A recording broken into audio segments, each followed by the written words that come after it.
Santo. Humana cantere surimi candere. Orimi canta malalamas, orimi canta malalamas, orimi canta rabachura basta.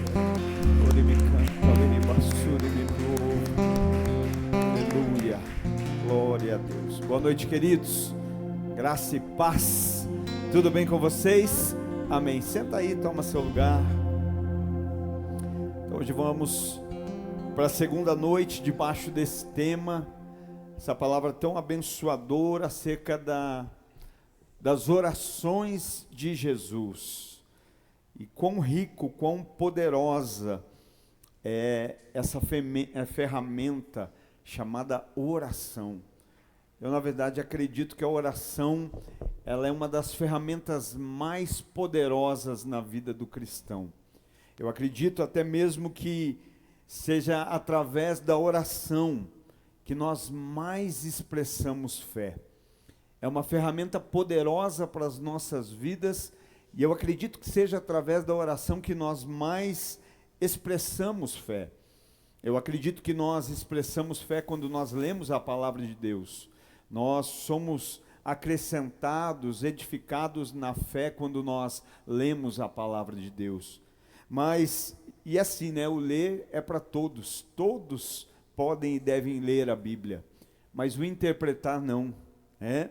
Nem todo mundo pode interpretar. Olha quanta heresia sai por aí quando se interpreta a Bíblia de maneira errônea e muitas vezes até mesmo sem fé, com falta de fé, né? Então, eu creio que, ainda que quando lemos, quando meditamos na palavra, né, estamos ali sim manifestando uma porção, uma medida de fé, mas eu acredito que é na oração que a gente manifesta um nível maior de fé. Por quê? Porque na oração nós estamos falando com alguém que nós não vemos.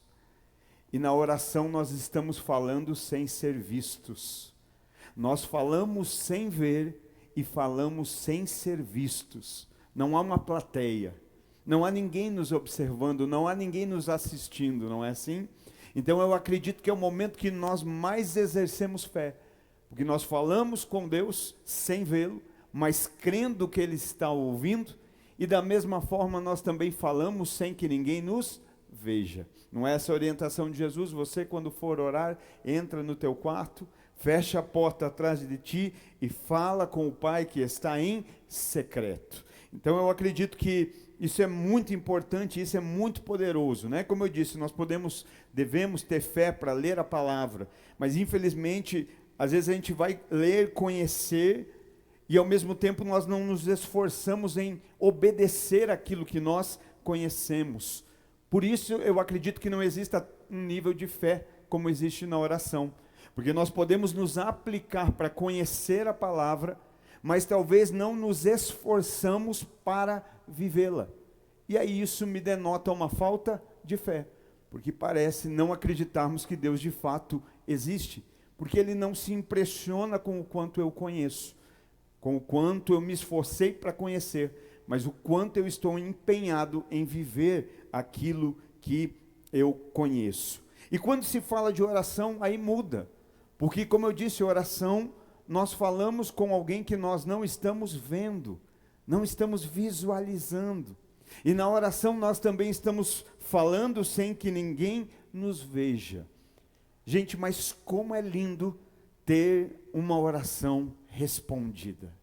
Como é maravilhoso receber a resposta de uma oração. É algo impactante, é algo poderoso.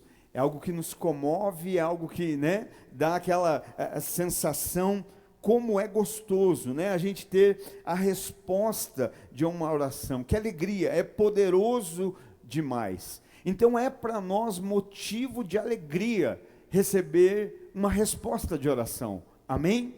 Você já recebeu uma resposta e como você se alegra quando você recebe aquela resposta de oração. Mas eu creio que Deus está despertando um povo que não vai se alegrar só em receber resposta de oração. Mas eu creio que nesse novo de Deus, Deus já está despertando um povo que vai se alegrar ainda mais em se tornar resposta de oração. Vai se alegrar por receber resposta de oração, sim, mas vai se alegrar ainda mais por se tornar a resposta de uma oração. Quem aí pega isso aí no seu espírito? Aleluia! Se tornar a resposta de uma oração. Imagina comigo que você pode estar nesses dias, imagina, né, uma pessoa orando, uma cristã orando e dizendo: Senhor, me dá um esposo, me dá um marido. E Deus, na oração de Deus, Ele está dizendo assim: você já se tornou uma esposa que eu daria a um filho meu. Imagina a gente orando por uma empresa, por um negócio, dizendo: Senhor, me dá uma empresa, me dá uma grande empresa. E o Senhor dizendo assim: olha, você já se tornou um patrão que abençoaria os meus filhos. Às vezes nós podemos orar e dizer: Senhor, me dá uma igreja, me dá ovelhas. E Deus está nos dizendo: você já se tornou um pastor segundo o meu coração. Você já se tornou uma ovelha segundo o meu coração. Você já se tornou um pastor que eu daria às minhas ovelhas. E isso tem a ver com nós nos tornarmos a resposta de uma oração. É muito bom ter orações respondidas, mas eu creio que esse nível que Deus está nos levando, porque é isso que o mundo precisa, é isso que o momento precisa, pessoas dispostas a se tornarem uma resposta de oração. E aí a pergunta vem: mas como eu vou saber como corresponder a uma oração? Como eu vou saber como eu me tornar a resposta de uma oração? Nós falamos no mês passado, se não me engano, mês passado, maturidade. E eu acredito que alguém que amadureceu já não quer mais apenas receber, é alguém que está pronto a também compartilhar, é alguém que está pronto a abençoar, é alguém que já não apenas busca bênção para si. Uma das características da maturidade: na imaturidade a gente é egoísta, é meu, para mim, o eu. Mas na maturidade a gente quer abençoar. Então a gente quer se tornar essa resposta de oração. E como corresponder com a vontade de Deus? Como responder com o clamor de Jesus? Primeiramente nós precisamos conhecer o clamor de Deus. Conhecer o clamor de Jesus, conhecer por aquilo que ele ora, por aquilo que ele clamou, por aquilo que ele intercedeu. E eu quero compartilhar nessa noite, nessa segunda noite, a oração de Jesus que está lá em João, capítulo de número 17. O título do capítulo é esse: a oração de Jesus. Então, para nós compreender, nós podemos corresponder com Jesus, corresponder com a sua oração, nós precisamos conhecê-la. Nós precisamos saber por que ele orou, por que ele clamou, por que ele pediu. Eu tenho certeza que se eu perguntasse aqui: o que você tem pedido a Jesus? Você saberia. O que você tem clamado a Jesus? Você saberia. O que você tem, suplicado até mesmo a Jesus. Mas se eu te perguntasse hoje: você sabe o que Jesus tem pedido em oração? Você sabe o que Jesus clamou em oração? Você sabe qual foi o desejo de Jesus em oração? E é isso que nós vamos ver hoje aqui nessa noite. João, capítulo de número 17. Essas palavras Jesus falou e levantou os seus olhos ao céu e disse: Pai, é chegada a hora, glorifica o teu filho, para que também o teu filho te glorifique. Assim como lhe deste poder sobre toda a carne, para que dê a vida eterna a todos os que lhe deste. E esta é a vida eterna, que eles te conheçam, o único Deus verdadeiro e Jesus Cristo, a quem enviaste. Eu glorifiquei-te na terra, e eu completei a obra que me deste para fazer. E agora, ó Pai, glorifica-me contigo mesmo, com aquela glória que eu tinha contigo antes que o mundo existisse. Eu tenho manifestado o teu nome aos homens que do mundo tu me deste, e eles foram teus, e tu deste a mim, e eles guardaram a tua palavra. Agora eles sabem que todas as coisas que me tens dado provêm de ti, porque eu lhes dei as palavras que tu me deste, e eles a receberam, e verdadeiramente souberam que eu saí de ti, e eles creram que tu me enviaste. E eu oro por eles, eu não oro pelo mundo, mas por aqueles que tu me deste, porque eles são teus. E todos os meus são teus, e os teus são meus, e eu sou glorificado neles. E agora, eu não estou mais no mundo, mas eles estão no mundo, e eu vou para ti. Pai Santo, guarda em teu próprio nome aqueles que tu me deste, para que eles sejam um, assim como nós somos um. Enquanto eu estava com eles no mundo, eu guardava-os em teu nome. Tenho guardado aqueles que tu me deste, nenhum deles se perdeu, senão o filho da perdição, para que a Escritura pudesse se cumprir. E agora eu vou para ti, e estas coisas eu falo no mundo, para que eles tenham a minha alegria consumada em si mesmos. Eu dei-lhes a tua palavra, e o mundo os odiou, porque eles não são do mundo, assim como eu não sou do mundo. Eu não oro para que tu os tires do mundo, mas que tu os guardes do mal. Eles não são do mundo, assim como eu não sou do mundo. Santifica-os pela tua verdade. A tua palavra é a verdade. Assim como tu me enviaste ao mundo, também eu os enviei ao mundo. E por causa deles eu santifico a mim mesmo, para que também eles sejam santificados pela verdade. E oro não somente por esses, mas também por aqueles que pela sua palavra hão de crer em mim, para que todos sejam um, como tu, ó Pai, estás em mim, e eu em ti, que também eles sejam um em nós, para que o mundo creia que tu me enviaste. E deles a glória que tu me deste, para que sejam um, como nós somos um. Eu neles e tu em mim, para que eles possam ser perfeitos em unidade, e para que o mundo conheça que tu me enviaste, e que os amaste, assim como me amaste. Pai, eu desejo que onde eu estou, estejam comigo também aqueles que me tens dado, para que eles vejam a minha glória, a qual tu me deste, porque tu me amaste antes da fundação do mundo. Ó Pai justo, o mundo não te conheceu, mas eu te conheci, e estes conheceram que tu me enviastes.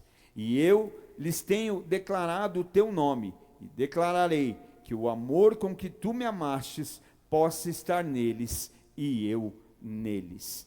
Olha que maravilha, o verso 1 já começa dizendo acerca dessas palavras de Jesus, e ele vai dizer que o Senhor Jesus, então, erguendo os olhos, ele disse, erguendo os olhos ao céu, ele falou. Então aqui nós já vemos o que Jesus está fazendo, Jesus está orando. Nesse exato momento, Jesus está fazendo uma oração ao Pai, uma oração a Deus, ele está aqui clamando. Então nós podemos, através do conhecimento dessa oração, oração de Jesus, oração que Jesus está fazendo, por essa intercessão, por esse clamor de Jesus, nós vamos conhecer, entender e compreender qual é a resposta que Ele espera de nós. Nós entendemos aqui o porquê Ele ora. Nós entendemos aqui qual é o motivo, nós entendemos aqui quais são os alvos da sua oração. E a gente primeiro precisa compreender isso, que Jesus está aqui orando, e Ele está orando pelos seus discípulos.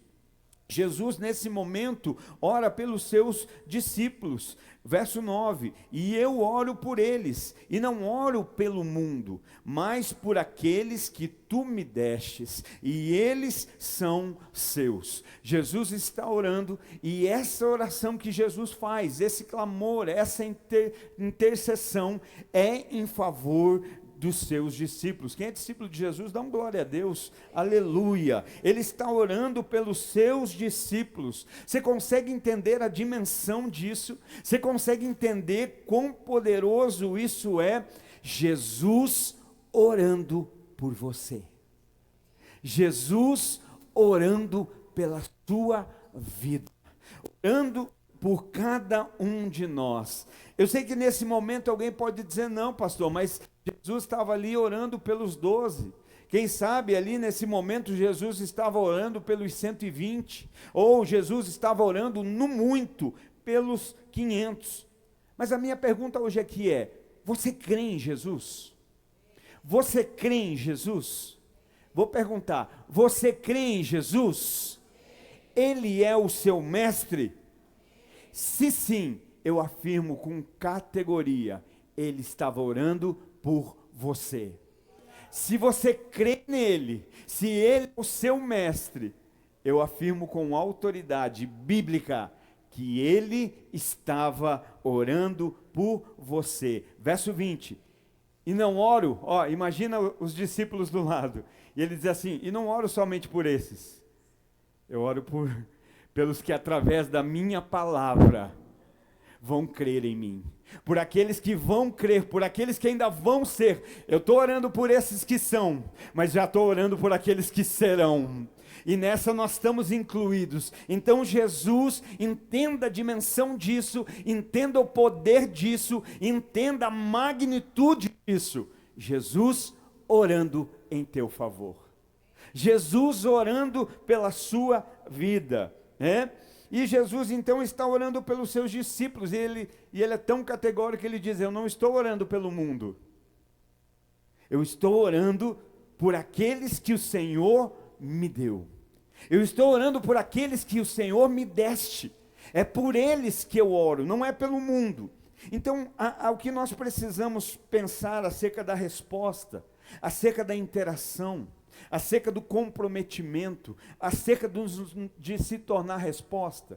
Se Jesus não está orando pelo mundo, se Jesus está orando pelos discípulos, e você é um discípulo de Jesus, a minha pergunta é: de quem Jesus espera uma resposta? De quem Jesus espera uma interação? De quem Jesus espera uma ação? Essa é a hora que você dizia: é eu, Jesus, sou eu. Se ele está orando pelos discípulos, é dos discípulos que ele espera uma resposta. É dos discípulos que ele espera a resposta. Quantos aqui esperam respostas de oração em Jesus? Mas hoje você pode responder uma oração de Jesus. Uau! Uau! Pare de esperar respostas de oração e se torne a resposta da oração de Jesus. Olha que maravilhoso, Jesus está orando pelos discípulos que somos nós, e ele espera a resposta de nós. Sabe, às vezes a gente está esperando que o mundo faça aquilo que Jesus espera que nós façamos. Na religiosidade, no farisaísmo, a gente fica querendo culpar o mundo por aquilo que não aconteceu, que na verdade eram os discípulos que deveriam fazer. Nós estamos esperando que o mundo se mova em algo que ele nem sabe ou conhece, algo que Jesus já estabeleceu para nós como seus discípulos. Tem alguém que quer aprender para dar resposta para Jesus aqui nessa noite? Aleluia, eu quero, irmão, em nome de Jesus. Então olha lá, Jesus está orando pelos seus discípulos, é pelos discípulos que ele ora, é por mim, é por você, é pela nossa família, é pelos seus filhos, né? É por cada um de nós. Mas segundo, nós vamos entender ali o verso 11, diz assim, verso 11, e agora eu não estou mais no mundo, mas eles estão no mundo, e eu vou para ti. Olha, eu não estou mais no mundo, eu vou para ti, mas eles vão permanecer no mundo. Quem está no mundo ainda aqui? Aleluia, então é por nós, e ele vai dizer, eles estão no mundo, a tua preocupação não deveria ser estar no mundo, a nossa preocupação não deveria ser essa, porque ele diz assim, olha, eu não estou no mundo, eu vou para ti, Pai Santo, guarda-os, os guarda em teu próprio nome. Olha que maravilhoso, Jesus está orando pelos discípulos. Ele espera algo dos discípulos, mas ele não espera algo sem antes fazer por eles. Ele não espera algo sem antes dar condição para que eles o façam. Lembra na semana passada? Pai, se possível, passa de mim esse cálice, mas todavia seja feita a tua vontade. Quando nós nos dispomos a fazer de fato a vontade de Deus, acredite, existe uma capacitação divina sobre nós para cumpri-la. Por isso não existe desculpa para dizer não consigo fazer a vontade de Deus. Não, eu não estou disposto. É diferente, porque se eu estiver disposto, Ele me capacita. Se eu estiver disposto, Ele vai me tornar hábil para viver, né? Talvez o que Ele não tem é isso, Senhor, eu mesmo não queria, mas todavia seja feita a tua vontade. O problema é que a gente fala assim: eu não quero e quero que o Senhor mude tudo que está acontecendo. Eu não quero e quero do meu jeito. E não vai ter intervenção divina do nosso jeito.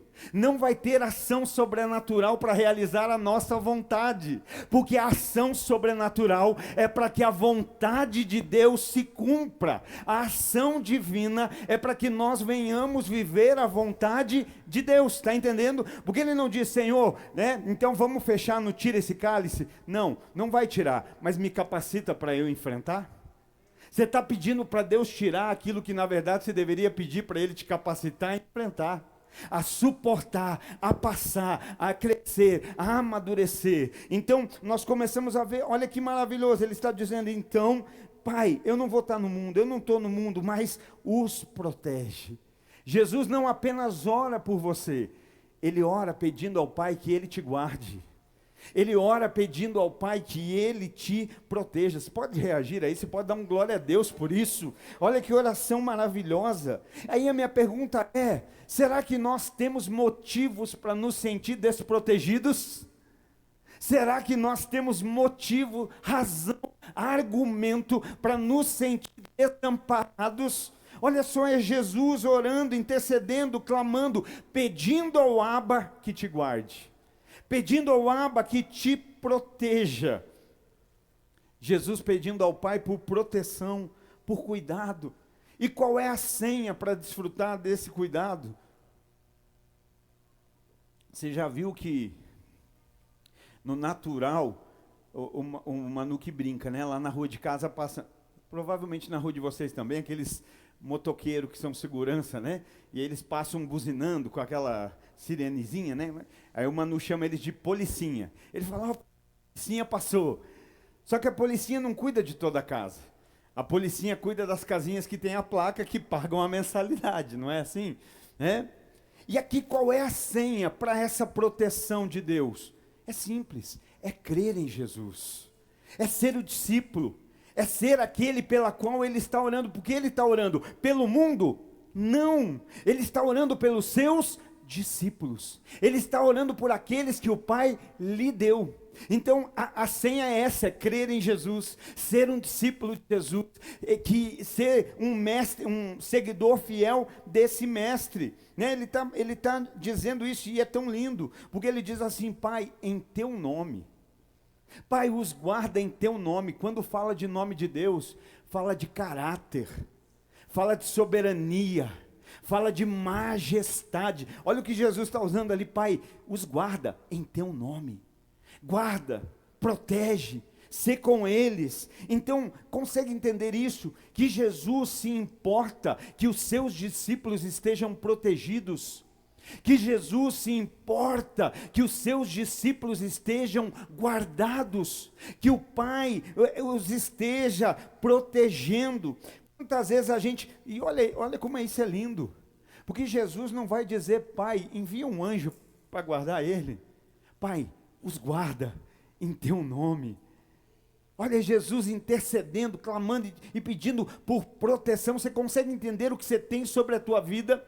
A proteção de Deus, Deus te guardando em nome de Jesus, Jesus clamando, orando, e essa proteção vindo sobre as nossas vidas. Quem é guardado em Deus aí, diz aleluia, aleluia. Então, só que o verso não termina aí, porque nós precisamos observar isso. Observe que ainda tem mais. Eu me alegro por Jesus orar por nós, por ter orado por nós. Eu me alegro por Jesus ter intercedido pelas nossas vidas. Eu celebro por Ele ter clamado ao Pai pela proteção para nós, né? Por estar nos guardando, nos protegendo. Mas tem mais. Ele diz: Pai Santo, guarda em teu próprio nome aqueles que tu me deste, para que eles... Esse para quê fala de um propósito, fala de um objetivo, porque Deus, diferentemente do homem, não anda a esmo. Deus não anda largado, caminhando contra o vento, sem lenço e sem documento. Não, Deus tem propósito, Deus tem objetivos, Deus tem planos, Deus tem os seus projetos. E Ele diz então: guarda, por quê? Porque há um propósito para a vida deles. Há um plano, há um projeto. E Ele diz então: para que eles sejam um. Diga, ser um. Assim como nós somos, assim como nós somos. Nós combinamos algo da palavra de oferta aqui, Teus? Não, mas o Espírito Santo sabe de todas as coisas. Ele falou aqui na palavra dele de oferta, de ser um, e ele falou do casamento, não deu o exemplo, porque o Espírito Santo sabe de todas as coisas. O Espírito Santo, né, é aquele que nos conduz, é aquele que nos dirige. Então, olha só, observa, Jesus está preocupado com a sua proteção. Você podia se alegrar mais. Jesus se preocupa que você esteja protegido. Mas não apenas isso. Jesus também se preocupa com a nossa unidade. Jesus se preocupa que nós sejamos unidos. Ele se interessa com a nossa unidade. Sabe, o que nós precisamos nesses dias, se queremos corresponder com as orações de Jesus, é pararmos de nos preocupar com aquilo que é importante para nós e passarmos a nos preocupar com aquilo que é importante para Jesus. Muitas vezes, por causa daquilo que é importante para nós, nós não geramos unidade e ainda separamos, dividimos. E o que nós precisamos é dar uma resposta para a oração de Jesus. E eu creio tanto, irmão, tanto, mas tanto, que quando nós começarmos a dar respostas de oração para Jesus, as nossas orações vão ser respondidas e você não vai nem perceber, você nem vai mais se importar com isso. Vai ser algo tão natural, só que você está tão buscando respostas da tua oração, que você não está tendo tempo para se preocupar com a oração de Jesus. Que você não está tendo tempo, e aí a gente sai fazendo o que a gente acha que tem que fazer, sem se preocupar, sem ouvir, sem buscar. E ele está falando aqui acerca da unidade, algo que é importante. Sabe, às vezes nós acreditamos que a unidade é estar no mesmo lugar. Hoje pela manhã eu meditava, começava a escrever, e aí veio algo tão legal no meu coração, que veio o cubo de Kubrick, cubo mágico, e aí quando ele está lá desmontado, são várias cores separadas, uma longe da outra, não é assim? Mas elas estão no mesmo lugar, elas estão no mesmo cubo, só que no mesmo cubo elas estão separadas. Mas quando aquele cubo vai sendo mexido, e não é fácil, né? Cadê o André? O André que é perito no cubo, né? E aí vai sendo mexido, até que de repente elas formam uma só cor. Então ali agora, elas não estão apenas no mesmo lugar, agora elas estão no mesmo propósito. Porque separadas, desunidas, elas não formam nada. Elas até se destacam por estar separadas, mas é quando elas se unem que elas formam algo muito maior. E aí, já parou para olhar que quando você olha para você olha tudo igual aos vermelhinhos? Esse é o plano de Deus. Que quando olharem para nós, já não vejam quem é Telvis, quem é Anderson, quem é João, Pedro, não. Que quando olhem, vejam Jesus, Jesus, Jesus, Jesus, Jesus, Jesus. Então, às vezes a gente se engana porque a gente acha que unidade é estar no mesmo lugar. Mas estar no mesmo lugar não define unidade. Sabe, eu pensava acerca disso. Pare para imaginar comigo um ônibus cheio de pessoas. Estão no mesmo lugar, mas não estão em unidade. Estão no mesmo lugar, mas não vão para o mesmo lugar. Estão no mesmo ambiente, mas não têm o mesmo destino. Estão no mesmo lugar, mas não têm a mesma intenção e o mesmo propósito. Por quê? Alguns estão dentro do ônibus de forma profissional. Estão dentro daquele ambiente como profissionais. Outros estão indo para o seu trabalho, para ganhar a remuneração, para realizar os seus sonhos. E ainda existe aqueles que estão dentro do ônibus por lazer. Não tem o que fazer, eu vou andar. Vou de um terminal no outro. Não tem gente que fica assim, de um terminal no outro, só andando para lá e para cá, ó. Aí vai e volta. Pessoas que não se conhecem, que não interagem, que estão no mesmo ambiente, mas não têm a mesma intenção, não têm o mesmo destino, não têm o mesmo propósito. Então estar no mesmo lugar não simboliza estar no mesmo propósito. Estar no mesmo lugar não simboliza estar com a mesma motivação. Ainda que a unidade verdadeira vá nos conduzir ao mesmo lugar. Porque a unidade verdadeira conduz ao mesmo lugar. A gente vai estar junto. Mas é impossível estar em unidade e não andar junto. Mas é possível andar junto e não estar em unidade. Andar junto não simboliza unidade, estar no mesmo ambiente. Outros ainda pensam que unidade é ser parecido na aparência, é ser igual, é tentar se tornar parecido. E isso também não é representação de unidade. Porque unidade não é ser parecido. Ainda que seja possível, sim, na unidade a gente caminhar. E a gente vai caminhando tanto que a gente começa a falar parecido, a gente vai se tornando parecido. Ainda que seja possível isso. Mas ser é possível, infelizmente é possível ser parecido e não estar unido. Então, o que é a unidade? A unidade é estar no mesmo propósito. A unidade é ter a mesma motivação. A unidade é ter o mesmo objetivo. Qual é? Viver a vontade de Deus, manifestar a presença de Deus, viver os planos de Deus, viver os desígnios de Deus para o indivíduo e para o coletivo. E muitas vezes, para viver os planos de Deus, nós vamos ter que abrir mão dos nossos planos. Muitas vezes, para viver a vontade de Deus, nós vamos ter que abrir mão da nossa vontade. Pai, se possível for, passa de mim esse cálice, mas todavia seja feita a tua vontade. Então, unidade é estar no mesmo propósito. Sabe, viver os desígnios, os planos, os sonhos, os projetos de Deus para a nossa vida, para o indivíduo e para o coletivo.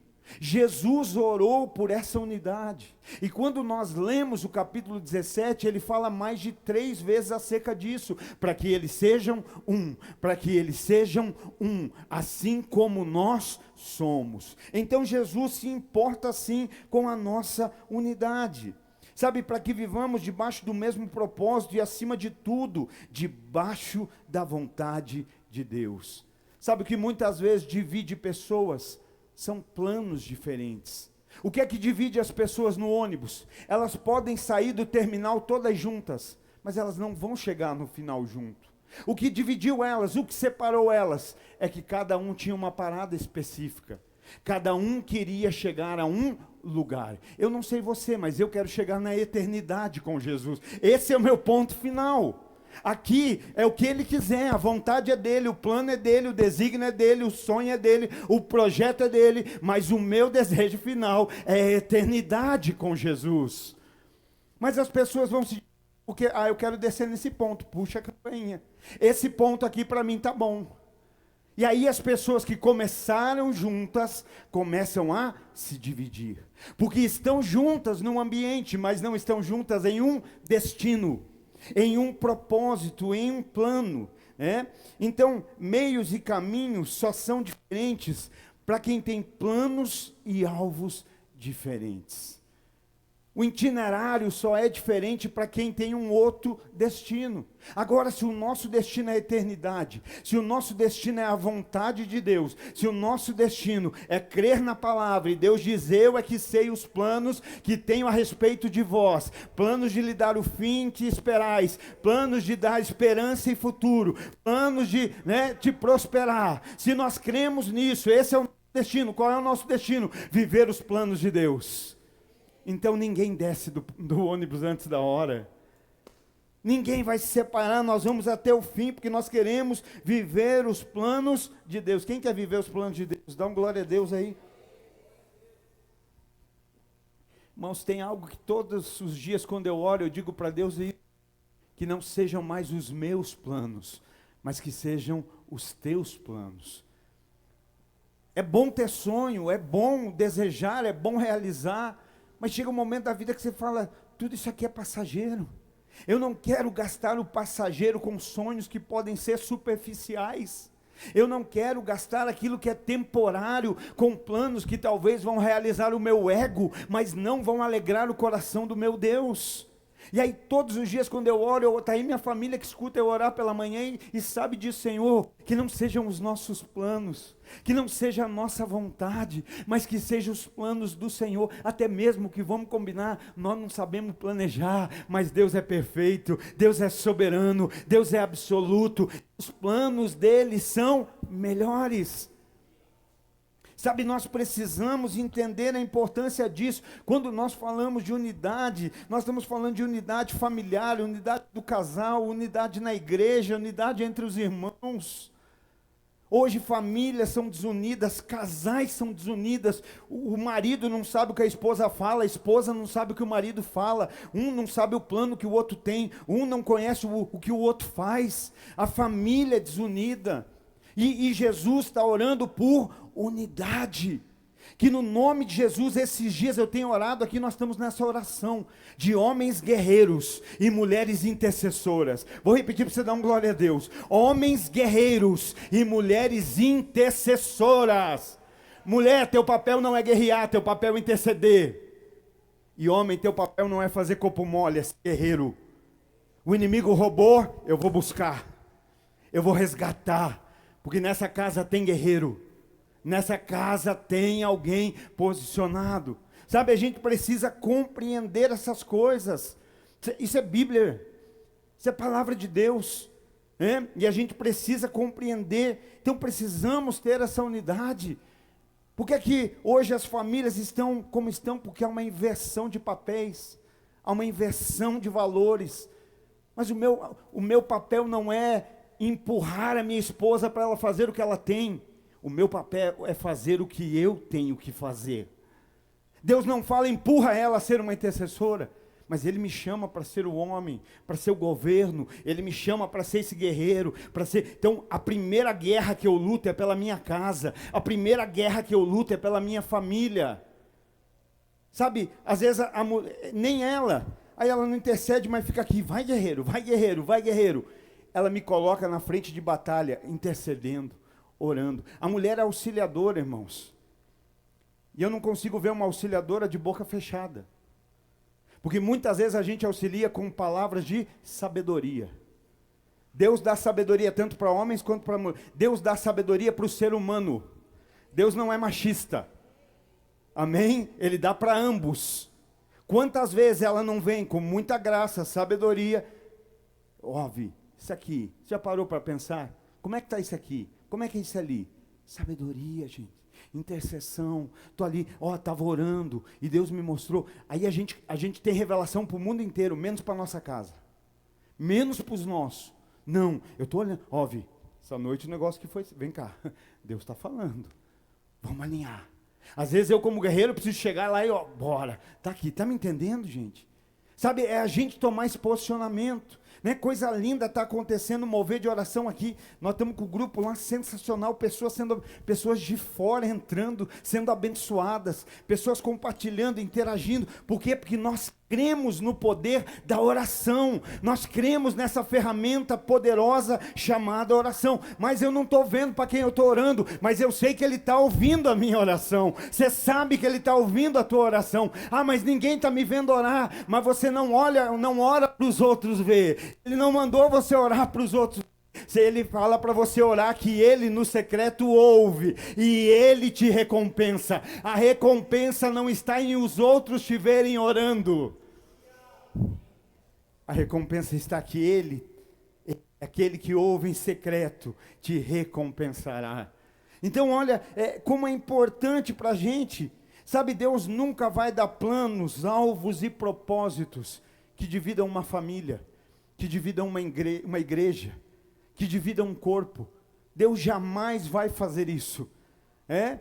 A Torre de Babel era projeto de Deus? Foi Deus que deu os planos? Não. E aquilo que Ele não dá, Ele precisa arruinar.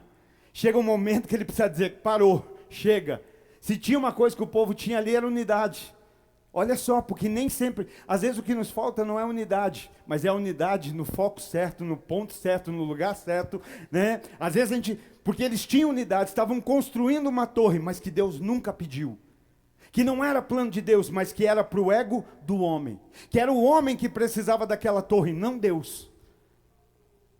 Não foi Deus que mandou. não era vontade de Deus. E chega um momento que Deus diz, eu preciso intervir. E eu quero que Ele possa intervir na nossa vida, mas que seja para levantar, para fazer ainda mais crescer. Que as nossas vidas não gerem a intervenção de Deus do lado de derrubar, de destruir, de pôr na lona. Não, que seja para levantar, para crescer, para multiplicar, para edificar. Você lê lá, para que é essa torre? Para que o nosso nome seja grande, para que nós sejamos conhecidos. Qual é a nossa unidade? Para que todos conheçam a Jesus, para que todos conheçam a Deus, a sua graça, o seu poder, aleluia. Então Deus nunca vai dar planos, projetos que vão gerar separação. Observa comigo o texto de Efésios capítulo 4, esse eu quero ler aqui na minha Bíblia. Efésios capítulo 4 e verso 15. Aleluia. Efésios capítulo 4 e verso 15. Antes, dizendo a verdade em amor, vamos ler o 14 para você entender o antes, né? Não, vamos ler o 13. Não vamos ler o Efésios todo, não, vamos ler o 13. Efésios 4 e 13. Até que todos nós cheguemos à unidade da fé. Até que cheguemos aonde? Então diga em unidade. Unidade da fé. Até que cheguemos aonde? Amém. E ao conhecimento do Filho de Deus, ao homem perfeito. Que é esse homem perfeito? Maduro. É um homem que amadureceu. À medida da estatura da plenitude de Cristo. Para quê?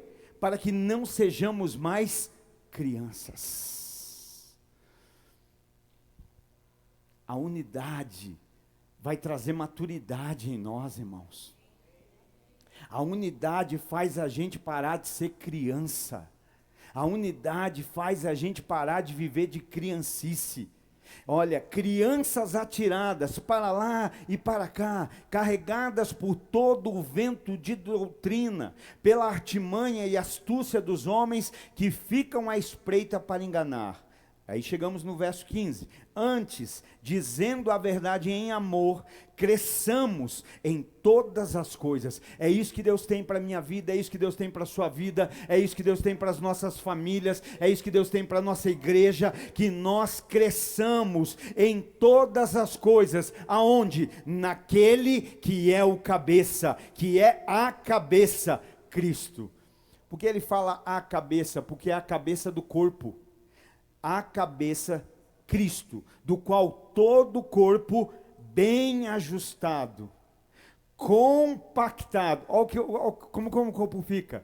Inchado? Não. Compactado. Ajustado. Coisa linda. Olha como Deus é maravilhoso, né? Pelo auxílio de todas as juntas, segundo a eficaz operação de cada parte, faz o aumento do corpo, para sua edificação em amor. Cristo é o cabeça desse corpo. Nós somos um membro que o que? Inflamos no corpo? Não, somos compactados no corpo. Através de juntas e ligaduras, nós somos alinhados a esse corpo. Para quê? Para que o corpo cresça. Está entendendo? Deus usa o membro para o crescimento do corpo, a qual Cristo é o cabeça. O problema é que muitas vezes nós queremos usar o corpo para o crescimento individual de um membro. E não foi isso não é isso que Paulo está dizendo. Não é acerca do indivíduo usar o corpo para crescer, mas o indivíduo contribuir para que o corpo cresça. Como? Compactado, juntas, ligaduras, unidas. Olha, já não é mais uma mão, a mão está no braço, e o braço está no antebraço, e o antebraço está no ombro, e o ombro está não é assim? Ligado, já nada mais separado. É aqui que as coisas funcionam, na unidade. Então Deus não separa um corpo para realizar a vontade de um membro, mas Deus usa cada membro para o fortalecimento do corpo, de um só corpo. Existe um só corpo, irmão. Cristo é cabeça de um só corpo.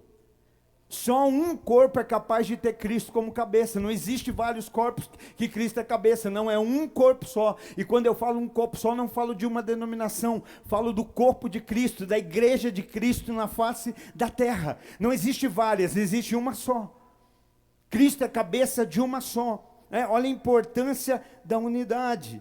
Então, cada membro é usado para o fortalecimento do corpo.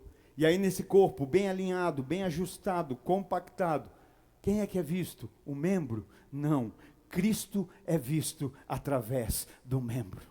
Olha, a sua atitude me faz lembrar de Jesus. Quando eu olho a sua sabedoria, a sua dependência, porque Jesus foi dependente. Pai, o que eu faço? Pai, e agora? Como é que vai ser? Então, olha, quando eu vejo a sua dependência, quando eu vejo a sua obediência, eu vejo Cristo em você.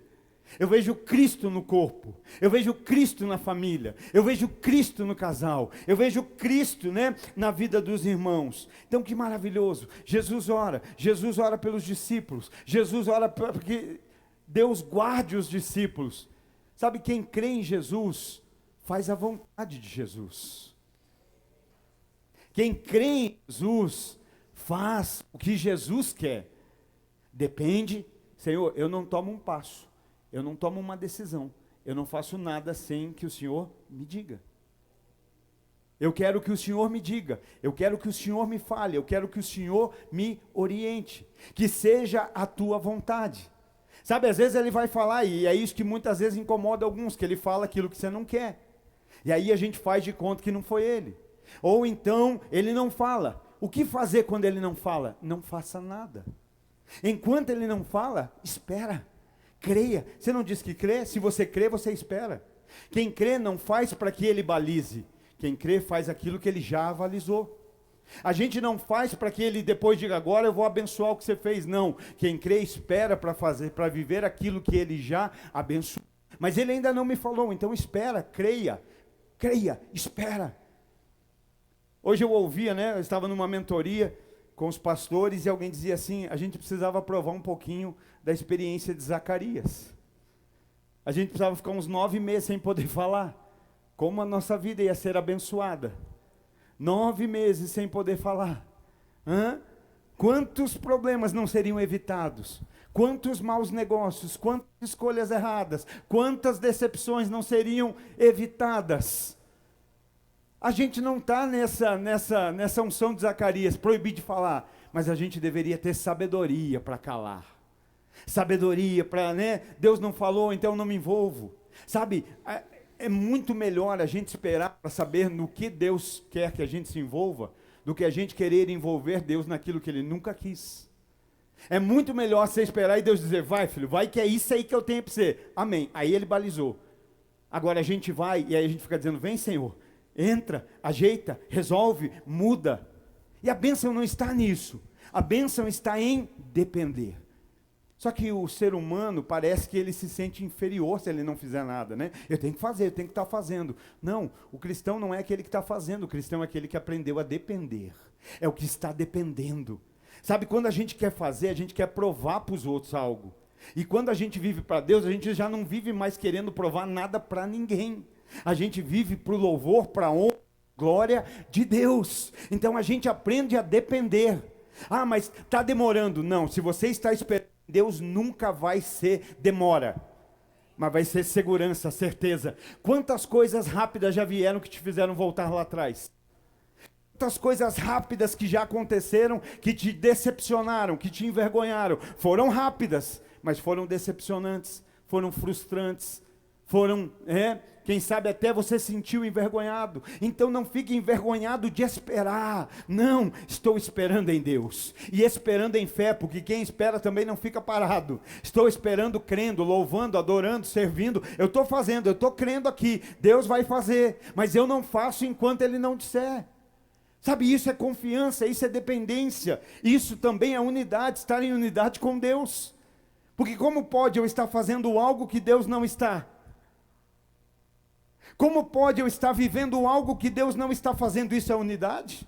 Eu estou em algo que Deus não está. Não existe nem unidade com Deus.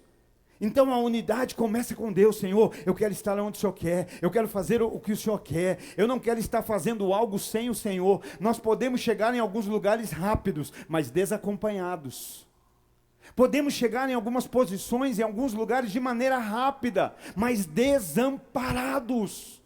Sabe, e não é isso que importa. Então, que lindo, Jesus ora pelos seus discípulos, Jesus ora para que Deus nos guarde, Jesus ora pela nossa unidade. Que coisa maravilhosa, né? Jesus orando por essas coisas. Mas olha o 4, verso 17 de João, capítulo 17. Santifica-os pela tua verdade, a tua palavra é a verdade. Ontem eu estava numa mentoria com o pastor Flavinho, da Igreja Lagoinha Central de Minas Gerais, e ele falou algo tão forte que ele disse assim: gente, dons enganam, mas frutos revelam. Lembra lá na oração de Jesus, Mateus 23, 27, está na Bíblia.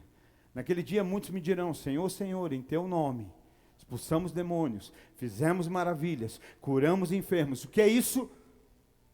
Dons. Mas antes de falar isso, Jesus diz assim: mas pelos seus frutos serão conhecidos. Ele diz: haverão falsos profetas, mas pelos seus frutos serão conhecidos. Quando ele fala de dons, ele está dizendo: eles tinham dons, mas eu não os conheço. Eles são desconhecidos, porque dom engana, mas fruto revela. Fruto revela quem de fato nós somos. E aqui ele entra então numa área tão linda que ele fala: ó, Pai, santifica-os pela tua verdade. Da palavra agiazo, que significa se separar das coisas profanas e dedicar-se a Deus. Consegue entender? Jesus ora para que você se separe das coisas profanas. Jesus orou para que nós nos afastemos das coisas profanas. Jesus orou para que nós nos afastemos das coisas profanas e nos aproximemos de Deus. Sabe, você consegue entender como os itens da oração de Jesus parecem ir exatamente ao contrário do desejo humano? Olha só como parece que está na contramão do desejo de muitos crentes do dia de hoje. Porque muitos hoje querem dizer assim: não, eu quero, mas eu quero do meu jeito. Eu quero, mas tem que ser da minha forma. E o que isso é? Individualidade. Mas Jesus ora por unidade. Sabe, hoje as pessoas dizem assim: não é necessário se afastar de nada. Não precisa, para que essas coisas, para que? Não é necessário nada disso. E isso é promiscuidade. Mas Jesus ora pela nossa santidade. Muitas vezes somos crentes e estamos vivendo na individualidade, mas Jesus orou pela unidade. Somos crentes e estamos vivendo na promiscuidade, mas Ele orou pela santidade. Então olha, se não parece exatamente o contrário. Sabe, existem coisas, existem situações, relacionamentos, atitudes, escolhas que nos afastam de Deus. Existem palavras, existem comportamentos que nos afastam. Nesse momento alguém pode: não, isso aí não tem nada a ver, isso aí, está vendo? Não há necessidade de se separar, não há necessidade de santidade. Não, mas que é isso? Isso aí não... Existem coisas que, se nós não nos afastarmos delas, elas vão nos afastar de Deus. Existem coisas que já estão te afastando ou nos afastando de Deus. E nós precisamos estar atentos a isso. E como nós nos afastamos daquilo que nos afasta de Deus? Porque eu não sei, mas quando eu penso, não sei você, mas quando eu penso Jesus orando e dizendo: Pai, santifica-os, porque eu sei a importância da santidade, eu sei a importância da santificação, eu sei aonde eles podem chegar em santidade. A salvação é porque Ele é santo, mas aonde nós podemos chegar em Deus cada vez mais tem a ver com a nossa santidade. Esse lugar de salvação é pela graça. Agora eu penso assim, Jesus orando: Pai, os santifica.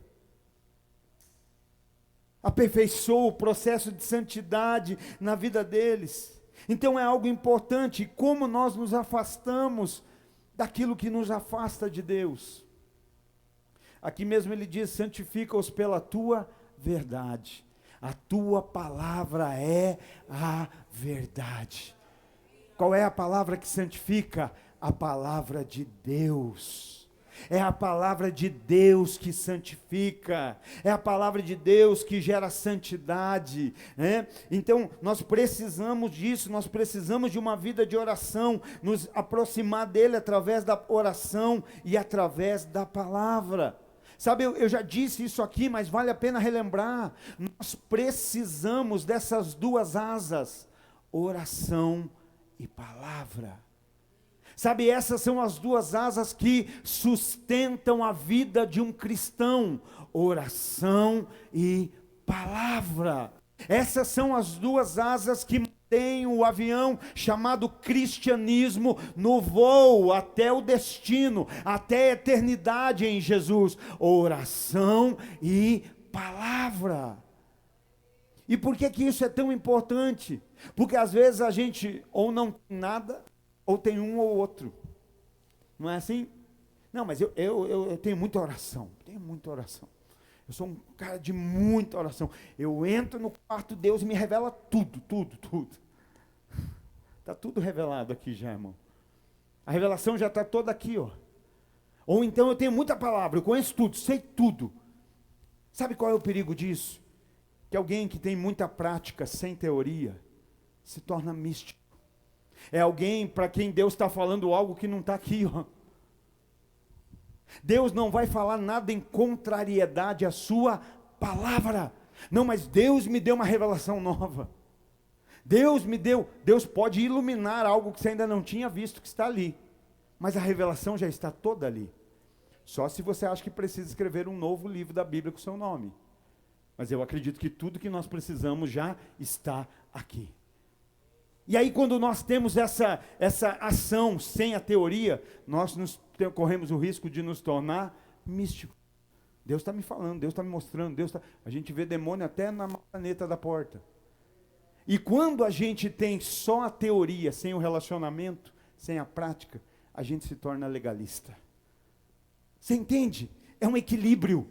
A gente precisa dos dois. Diga aí, oração e palavra.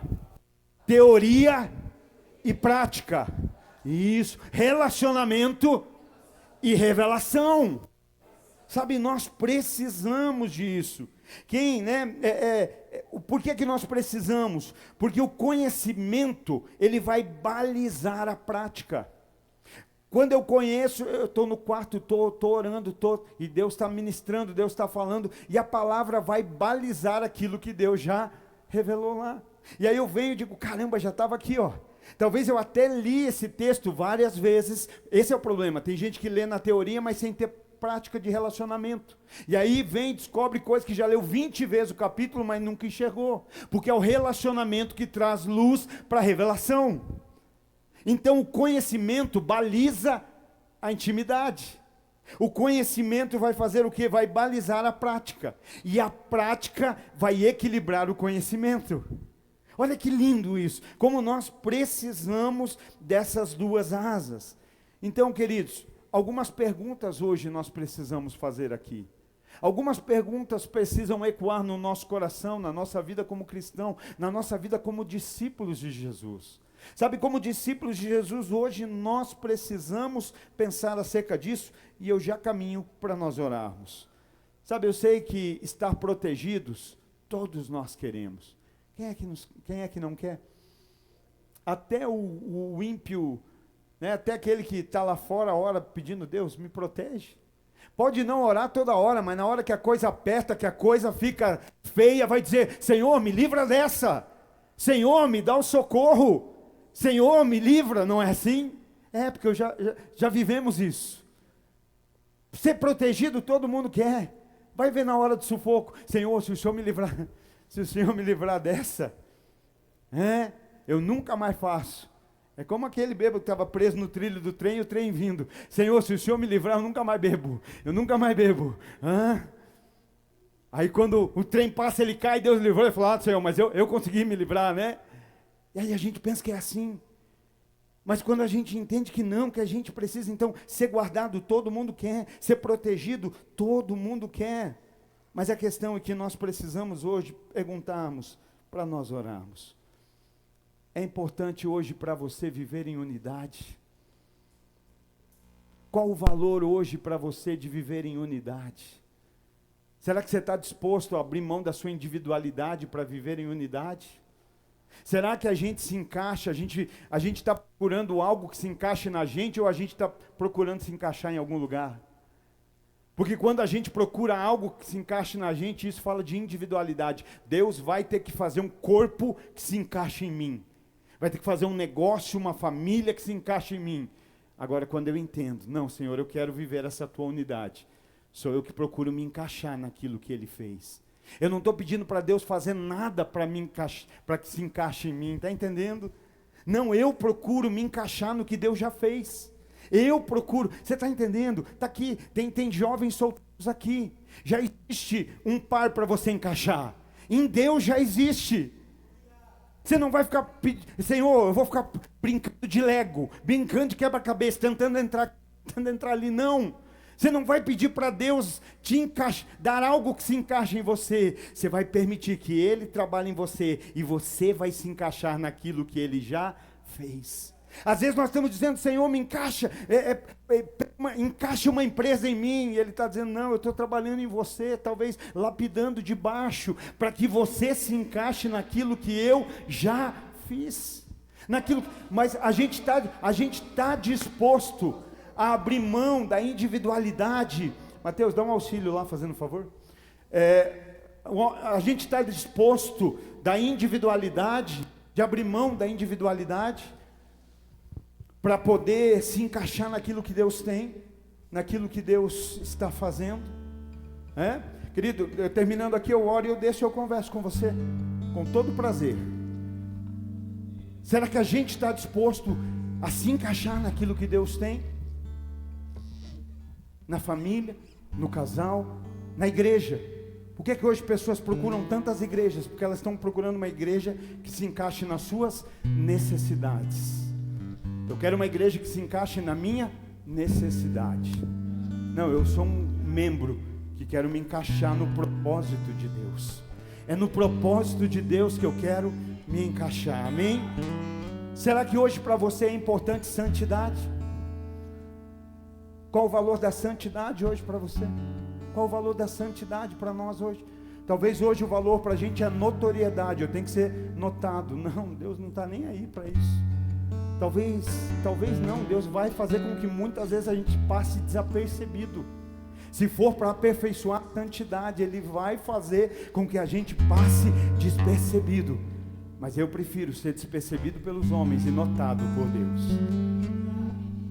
do que adianta ser notado por homens e ser um desconhecido para Deus, do que adianta ser conhecido entre os homens e um desconhecido para Deus. Pensa nisso. Por que é que eu falo essas coisas? E por favor, já se coloque de pé.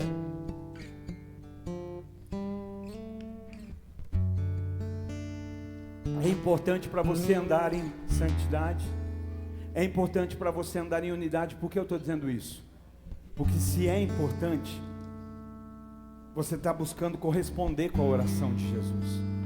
Agora, se essas palavras te incomodam, já pensou que aquilo que Jesus ora clamando, aquilo que Jesus ora pedindo, é aquilo que a gente às vezes ouvindo se incomoda?